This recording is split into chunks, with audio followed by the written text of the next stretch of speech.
Don't give up on Michael Porter Jr. just yet. Yo guys, what's going on? It's your boy Modern J, and I am back with another video. Now, Michael Porter Jr. in his short basketball career has already faced a lot of adversity and obstacles than one would like. The man came out of high school as the #1 rated player in the country. He was on top of his class and had all the hype in the world, but as he was getting to put his full talents on display at Missouri, he suffered a serious back injury that kept him out almost his entire freshman year there. He ended up rushing back way too early to help his team in the tournament, but you could clearly tell he wasn't 100% and they ended up losing anyway. So his first year in college didn't go as expected, especially compared to his former friend and teammate in high school, Trae Young. But he still ended up declaring for the 2018 NBA draft, but his back injury and overall turnout of his first year in college caused his draft stock to plummet. But he was hoping based off his high school career he'd still be considered a high pick because there was no telling how good he could truly be when healthy. But sadly, teams were not willing to take that risk because of his back injury. The Clippers had 2 back-to-back picks and they still ended up passing up on him. And it wasn't until he almost fell out of the lottery that the Nuggets ended up finally picking him with the 14th overall pick. He saw his peers like Marvin Bagley and Trae Young celebrating while he just sat there. Being the #1 ranked player in the country coming out of high school, that's now how he expected it to turn out. But luckily, the Nuggets were in a position to take that risk. There was still that question in the air of how good Michael Porter Jr. could be when he was fully healthy. The man was unstoppable in high school, a 6'10" dude that could score in a variety of ways. Sounds familiar?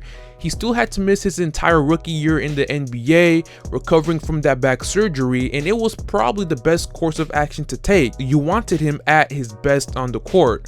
So fast forward to this season, Michael Porter Jr. made his NBA debut after not playing in a professional organized game in over 200 days. But things didn't exactly get any easier for Michael Porter Jr. After not playing in so long, he was kinda rusty, and on top of that, he wasn't on some young developing team. The Nuggets already had a great number of quality players, and they were also contending for a title, so he had to work to get playing time, and he also wasn't allowed to make the same rookie mistakes, especially on the defensive end of the floor. Now, at face value, it may seem as Michael Porter Jr. didn't have that great of a rookie season, averaging only 7.5 points and 4 rebounds, but you shouldn't give up on him just yet, and he could actually be up next. But before I go any further, if you guys enjoyed this video, please leave a like.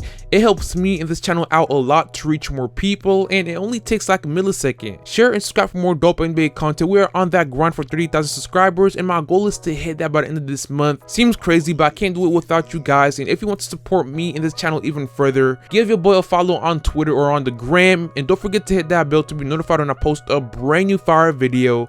But all that out of the way, let's get back into this video. Now, I know that Michael Porter Jr. didn't put up any crazy eye-popping numbers, but he did resemble that player we all saw coming out of high school. In the opportunities he did get to play, he always showed out. In his NBA debut, he went off for 15 points on 5 of 8 shooting from the field, and in his first career start against the Sacramento Kings, he scored 19 points and was 8 of 10 from the field.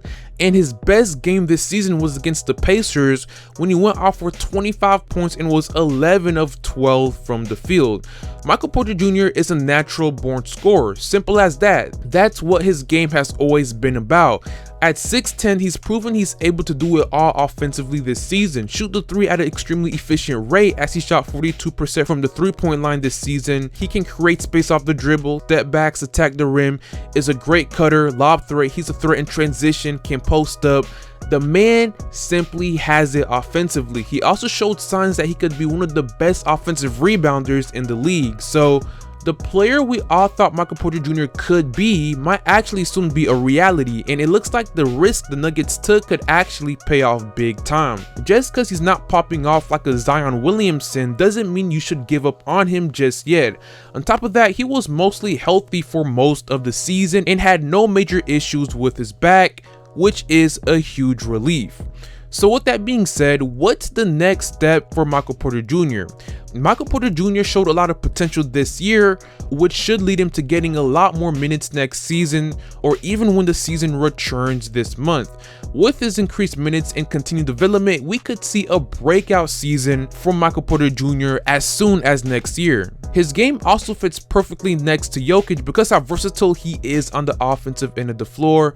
But the biggest adjustment or improvement he needs to make to his game is his defense, which is the main thing that kept him from getting minutes this year. Michael Porter Jr. has shown signs that he could be a great defender and even potentially a great shot blocker, but he wasn't consistent whatsoever on that end of the floor, and Michael Malone is a defensive-minded coach, so he wasn't having none of that. He needs to get tougher on that end of the floor. He only had 19 blocks and 20 steals this season. He also has a tendency to get in foul trouble quickly. Michael Porter Jr. has all the physical tools to be a great defender in this league. He just needs to work on his defensive fundamentals. So overall, after missing an extended amount of time with no professional basketball being played, this season couldn't have gone any better for Michael Porter Jr. in the grand scheme of things. Just because he didn't put up any eye-popping numbers or wasn't in the Rookie of the Year race doesn't mean he didn't perform well this season. The sky is still the limit for MPJ, and if Michael Porter Jr. is able to unlock his full potential, then the Nuggets team is going to be very scary for years to come. So if you've given up on Michael Porter Jr. because he didn't put up any eye-popping numbers or wasn't making as much headlines as rookies such as Ja Morant or Zion Williamson, you shouldn't give up on him just yet. He's just starting off, and it's extremely rare to find a talent like Michael Porter Jr. being able to do all the things he's able to do at his height on offense. He could still be the real deal. But with that being said, I'd love to hear y'all's thoughts in the comment section below. Are you still big on Michael Porter Jr. and his potential, or have you given up on him? Why or why not? Once again, I'd love to hear all y'all's thoughts in the comment section below. But with that being said, that is all I got for you guys today, and if you enjoyed this video, please leave a like, share, and subscribe for more dope NBA content. We are on that grind for 30,000 subscribers, and don't forget to hit that bell to be notified when I post a brand new fire video, and give your boy a follow on the gram or on Twitter. But all that out of the way, I hope you guys have an amazing day, and I will see you all later. Peace.